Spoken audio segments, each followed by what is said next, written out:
সকলে কেমন আছে বন্ধুরা? এই যে সকালে রান্না হয়ে গেছে, বাইরে থেকে আজ একটু অন্য জায়গায় যাব, সবই তোমাদের ভিডিওর মাধ্যমে দেখাবো। তা মন খুব একটা ভালো নেই বন্ধুরা, হয়তো এই ভিডিও জানাতে পারবো না, তা তোমাদের সবই দেখাবো। আমার মা অসুস্থ আছেন, তা এই দেখো সকাল সকাল খুব সকালে রান্না করে নিয়ে যাই, যেহেতু শনিবার সবই নিরামিষ রান্না করেছি। আর কৃষ্ণনগর এসেছি, তখন অঝোরে বৃষ্টি হচ্ছে, প্রচুর বৃষ্টি। আর এই দেখো বৃষ্টির মধ্যে সবাই ছাতা মাথায় দিয়ে রাস্তায় বেরিয়েছে। রাস্তায় একভাবে গাড়ি যাচ্ছে, বাস, অটো, টোটো, মানুষের যাবতীয় যা কাজ ধরো রাস্তায় বেরোলে যা হয়, সকলেই রাস্তায় বেরিয়ে এই যে চলাফেরা করছে ছাতা মাথায় দিয়ে, কেউ অঝোরে ভিজছে, এই অবস্থা। মেয়ে আমি দুজনাই বেরিয়ে এসেছি।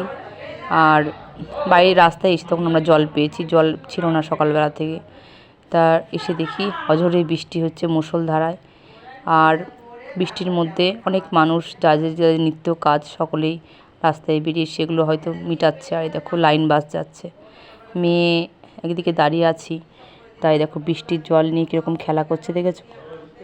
জল ঘাঁটতে খুব ভালোবাসে, ঠান্ডা লাগে তাও জলটা ঘাঁটতে খুবই ভালোবাসে। দেখো মেয়ে আর আমি দুজনে একসঙ্গে আছি। আর এসছি বন্ধুরা নার্সিংহোমে, সানিভিউ নার্সিংহোমে এসছি। এই নার্সিংহোমে আমার মেয়ে হয়েছিল, মেয়েকে নিয়ে আমি এখানেই ভর্তি হয়েছিলাম, তা মেয়ে এখানেই হয়েছিল। এই যে সানভিউ নার্সিংহোমে এসেছি।